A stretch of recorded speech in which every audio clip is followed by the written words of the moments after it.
Evangelho, terça-feira da terceira semana do Tempo Comum, hoje, festa da conversão de São Paulo Apóstolo. O Senhor esteja convosco, Ele está no meio de nós. Proclamação do Evangelho de Jesus Cristo segundo São Marcos. Glória a vós, Senhor. Naquele tempo, Jesus se manifestou aos 11 discípulos e disse-lhes: Ide pelo mundo inteiro e anunciai o Evangelho a toda criatura. Quem crer e for batizado será salvo. Quem não crer será condenado. Os sinais que acompanharão os que crerem serão estes: expulsarão demônios em meu nome, falarão novas línguas. Se pegarem em serpentes ou beberem algum veneno mortal, não lhes fará mal algum. Quando impuserem as mãos sobre os doentes, eles ficarão curados. Palavra da salvação. Glória a vós, Senhor. Terça-feira da terceira semana do Tempo Comum, hoje, festa da conversão de São Paulo Apóstolo.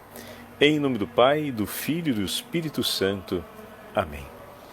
Queridos irmãos e irmãs, a Igreja reserva duas datas memoriais de grande relevância: a festa da conversão de São Paulo, hoje, e o dia 29 de junho, quando se celebra a solenidade de São Pedro e São Paulo Apóstolos. Essa solenidade marca os dois grandes santos da cidade de Roma, o apóstolo São Pedro e o apóstolo São Paulo. A festa foi inserida no santoral da igreja ainda antes da celebração do Natal e tem grande relevância, pois são duas colunas, os dois vértices da igreja no Ocidente. Mas hoje, de maneira particular, celebramos a história, o caminho de conversão de São Paulo Apóstolo, e podemos dizer uma coisa com muita clareza e segurança: como nosso Senhor ama e esperava por São Paulo. Com que carinho e estima nosso Senhor desejou a conversão de São Paulo. E outra coisa, a conversão de São Paulo se deu por meio de um episódio, digamos assim, extraordinário, a aparição de nosso Senhor ressuscitado a São Paulo, como nós ouvimos na primeira leitura de hoje. O apóstolo Lucas, ao escrever os Atos dos Apóstolos, separou metade de um capítulo, que é o 9º capítulo, para descrever como foi a conversão de São Paulo. E numa narrativa enxuta e muito bem elaborada, Lucas apresenta todos os acontecimentos relevantes. A condição de São Paulo, a circunstância em que se deu a perseguição realizada, o modo como o Senhor o alcançou e o modo como a comunidade dos cristãos foi alcançada pelo Senhor para acolher São Paulo e prepará-lo para o caminho do batismo e da conversão. Alguém que o Senhor preparou com tanto carinho, com tanta estima, deu a São Paulo tanto conhecimento, como temos falado, né? Assim como ontem falávamos de São Francisco de Sales, que recebeu toda uma formação prévia, desde o acompanhamento de seus pais até todos aqueles que participaram da sua vida e que foram ajudando a adquirir tanto conhecimento, sabedoria e ciência, para depois tudo dispor por amor ao Senhor, ou seja, desde tenra idade o Senhor já foi preparando para o encargo que queria dispor sobre seus ombros na edificação da igreja, no caminho de santidade. Então, na vida de São Paulo, da mesma forma, até que chega o momento em que o Senhor fala diretamente ao coração de São Paulo, e a grande beleza da narrativa de hoje é que São Paulo se rende imediatamente. Ele não coloca nenhuma resistência. Vocês repararam isso na primeira leitura? Nenhuma resistência. Do homem que estava convicto de fazer a coisa certa por amor a Deus, na perseguição dos cristãos, Diante da teofania, como já falamos, algumas meditações, se eu não me engano, na meditação do ano passado, é um acontecimento teofânico, todos os elementos que compõem a aparição de Nosso Senhor ressuscitado a São Paulo, e imediatamente ele reconhece todos esses elementos e não opõe resistência. E quando, naquele acontecimento teofânico, naquela manifestação de Deus, se ouve a voz que se apresenta como Nosso Senhor Jesus Cristo, Paulo não opôs resistência. Meu irmão, minha irmã, hoje precisamos pedir a intercessão de São Paulo para que o nosso coração, diante dos sinais e da manifestação de Deus, também a exemplo do seu, jamais oponha resistência ao Senhor. Que nós tenhamos um coração de grande docilidade ao falar e ao desejo de Deus, de maneira que possamos seguir sempre na estrada que o Senhor nos propõe. Mas, Padre, São Paulo tinha uma compreensão muito bem acabada da formação farisaica que possuía em relação ao porquê os cristãos deveriam ser perseguidos e não deveriam ser aceitos. Como São Paulo passa de um momento para o outro? Bom, antes de mais nada, é importante lembrarmos que todas as luzes da ciência e do saber pertencem a Deus. Só o Senhor pode iluminar a consciência e a inteligência do homem de uma maneira profunda e inconfundível, sem equívocos e ambiguidade. Mas para tal, assim como para todas as demais graças possíveis, porque essas também são graças do Senhor, né? É preciso que o coração do homem tenha pronta disponibilidade e inequívoca obediência, ou seja, ele não opõe resistência ou se equivoca na hora de obedecer a Deus. Essas são as condições. Se essas são as condições para o Senhor conceder todas as graças e dons necessários até a iluminação mais profunda da consciência humana, também essa parece ser uma condição para que o Senhor possa perdoar e purificar o coração dos homens. Então, se por essa mesma atitude o Senhor pôde iluminar profundamente a consciência de São Paulo e dar a ele o saber e a ciência a respeito da verdade e de todo o conteúdo da revelação, antes o Senhor concedeu a ele outros dons de igual relevância e fundamental importância. Os dons da contrição, o dom do arrependimento e também a graça de poder suplicar humildemente o perdão de seus pecados e ser por ele perdoado. Vocês não viram ontem o que o Senhor disse no Evangelho de São Marcos, no capítulo 3, quando meditávamos a memória de São Francisco de Sales, o Senhor disse: até a blasfêmia será perdoada. Ou seja, a disposição de Deus em querer perdoar e reconciliar o coração do homem. Meu irmão, minha irmã, ontem quando falávamos a respeito disso e dizíamos sobre ter e desejar um coração reconciliado com o Senhor, eu acredito que um dos corações que mais desejou isso sobre a face da terra foi o coração de São Paulo. Desde a sua primeira formação, ainda na escola de Gamaliel, como fariseu, até depois do encontro teofânico com o Senhor ressuscitado e todo o seu caminho. E inequívoco é o testemunho de Santa Catarina de Sena, que teve a revelação da parte de Deus Pai a respeito do que ele realizou na vida de São Paulo. E como o escrito de Santa Catarina, estamos falando do 1300, vai de encontro ao texto que hoje na Liturgia das Horas ouvimos a respeito da conversão de São Paulo, o texto reservado de São João Crisóstomo dos primeiros séculos do cristianismo, falando a respeito da conversão do apóstolo. Santa Catarina manifesta a partir da revelação que Deus lhe concedeu, né? Então, uma revelação privada, estamos diante de uma revelação mística, em que o Pai explica a Santa Catarina como ele foi modelando e preparando o coração de São Paulo.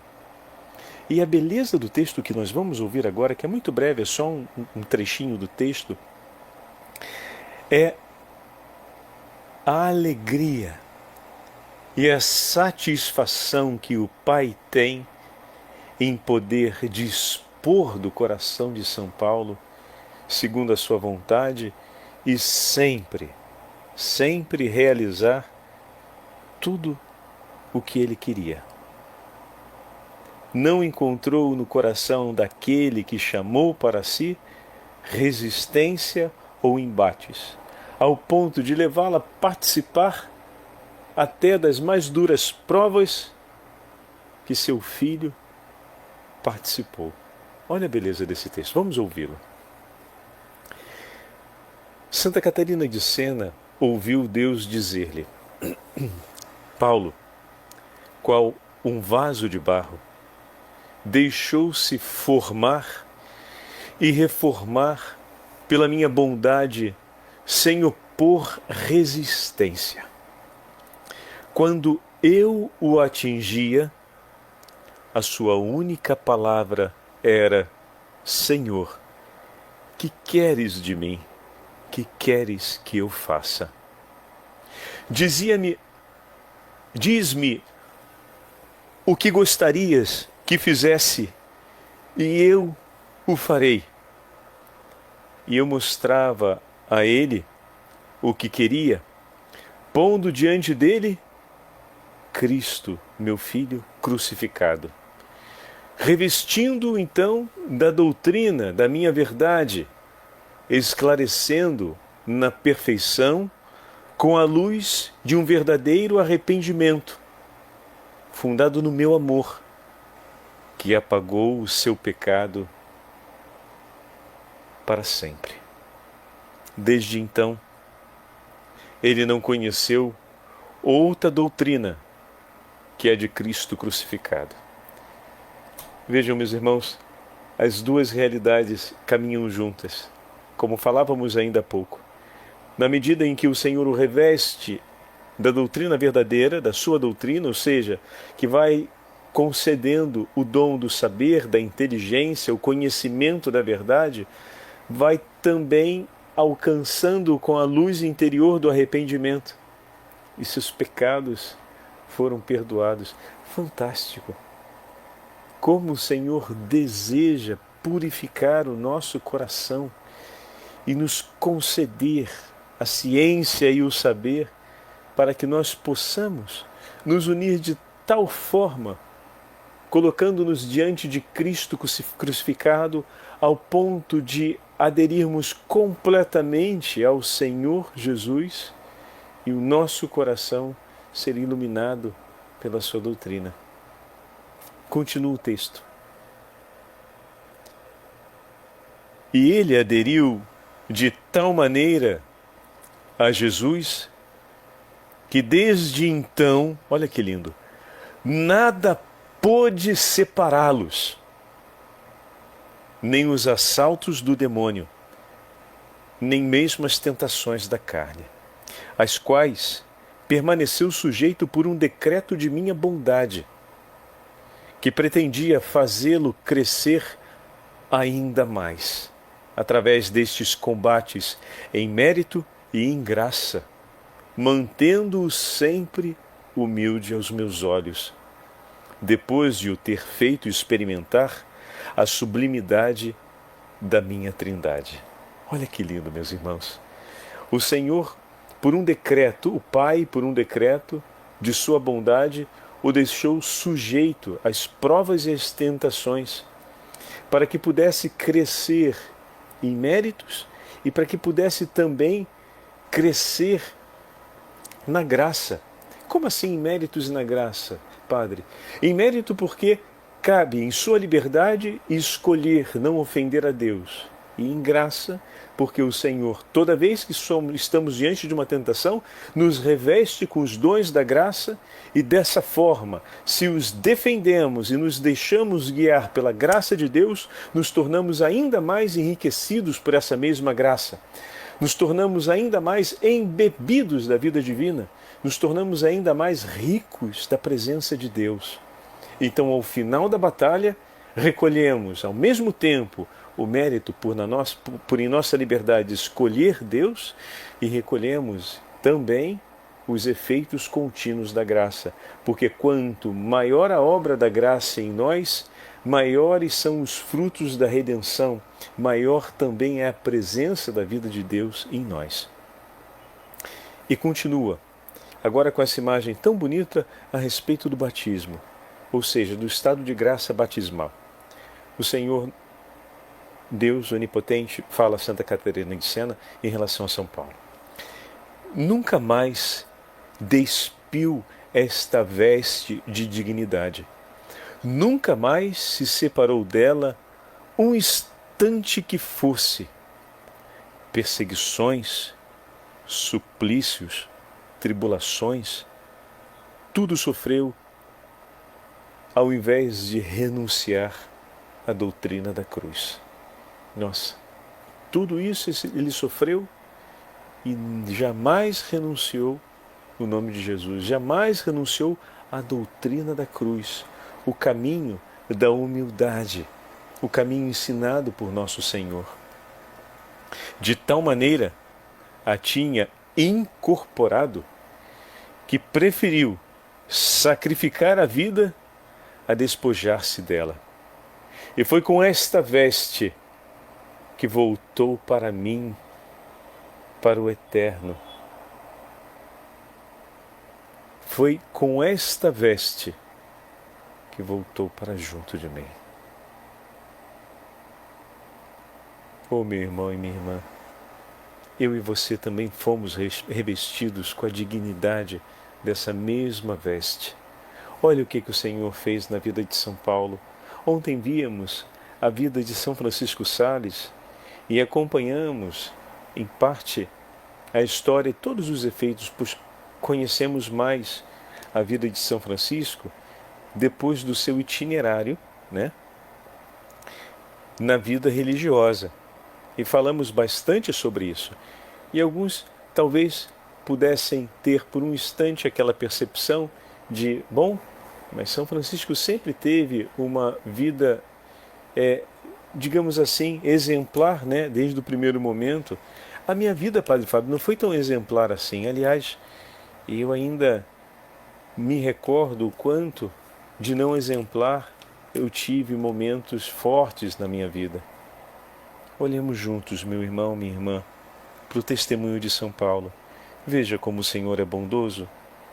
Depois de nos dar a chance de olharmos para São Francisco de Sales, agora nos mostra São Paulo, cuja vida nós conhecemos, e que em alguns momentos, por conta da sua limitação, chegou ao ponto de realizar coisas horríveis contra os cristãos.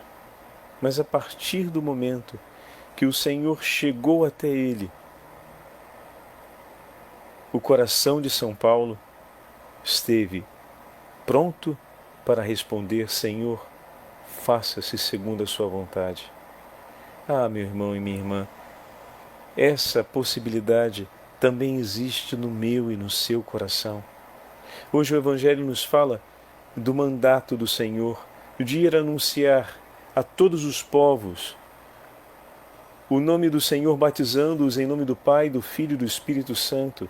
Nós fomos alcançados por esse mandato. Estamos vivendo sob a luz desse mandato que chegou até nós, que se realizou em nós. O Senhor quer conduzir a nossa história. O Senhor que tudo pode transformar tanto a nossa vida, mas é preciso que eu e você hoje, olhando para o testemunho de São Paulo, possamos renovar essa súplica que Santa Catarina de Sena nos trouxe como testemunho. E o próprio Deus fala, o coração de Paulo estava sempre disposto: Senhor, o que queres que eu faça? Mostra, e eu farei. Eu não quero fazer outra coisa que não seja a sua vontade. E o Senhor foi aos poucos purificando o coração de São Paulo, porque acolheu o seu pedido, acolheu a sua palavra E para que essa palavra pudesse ser vivida de maneira intensa, era preciso que o seu coração fosse purificado, e as duas coisas o Pai foi conduzindo simultaneamente. É verdade que Paulo, como nós ouvimos e como nós conhecemos, viveu inúmeras provas e tribulações, mas por cada uma delas foi sempre muito feliz, porque o seu coração não desejava outra coisa senão fazer a vontade do Senhor. Então, ontem falávamos a respeito da vida devota e falávamos como cada estado de vida tem um perfil. É verdade, a exigência e o estado de vida de um monge não é como o nosso. E ao mesmo tempo não é como de um pai de família que precisa conduzir a sua casa e que tem tantos outros afazeres e urgências que precisam ter a sua presença e a sua entrega. Mas o coração de todos nós pode desejar ser como o coração de São Paulo.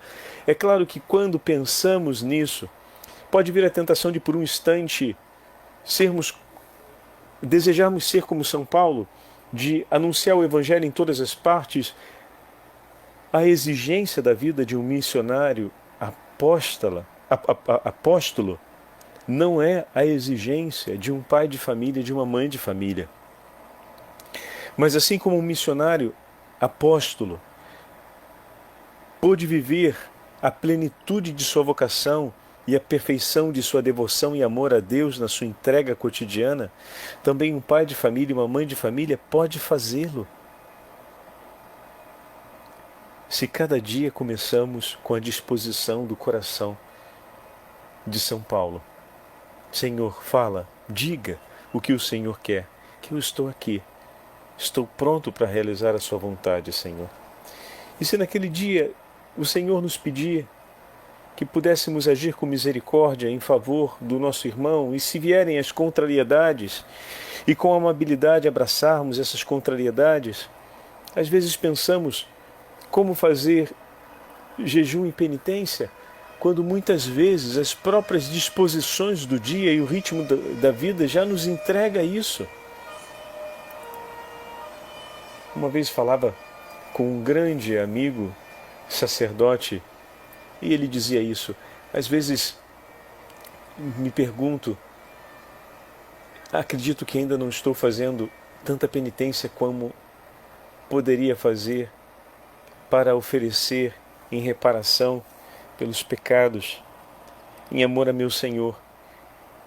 E daí eu paro e me recordo tudo aquilo que passei durante o dia e digo, bom, de fato, esse dia não foi outra coisa senão uma sequência, uma continuação de penitências feitas de outras formas que eu não imaginava, entre humilhações, provações, exigências e outros embates e outras situações.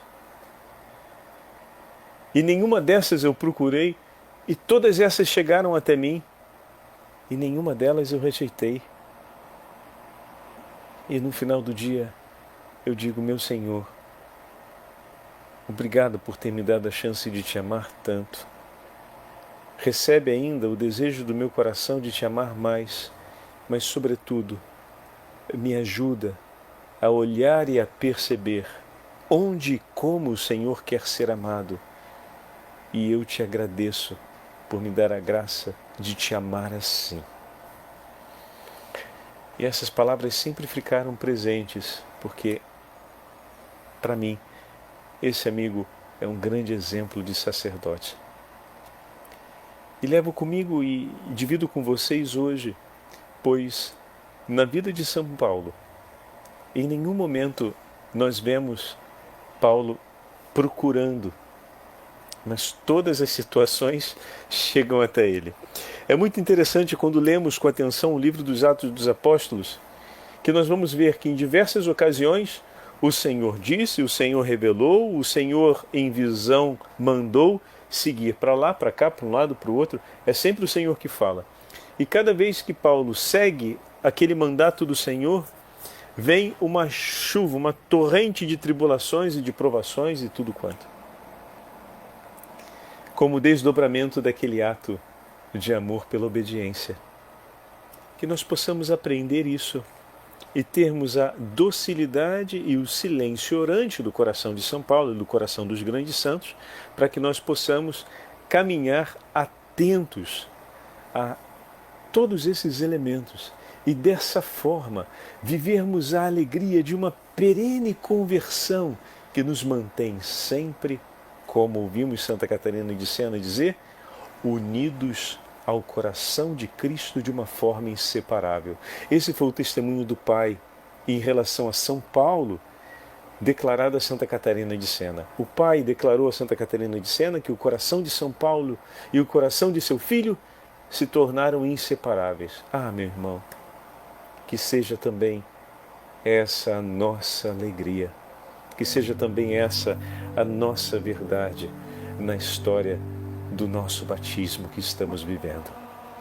O Senhor esteja convosco, Ele está no meio de nós, pela intercessão de São Paulo Apóstolo e da Beatíssima Virgem Maria, Rainha dos Apóstolos, abençoe-vos o Deus Todo-Poderoso, Pai, Filho e Espírito Santo. Amém.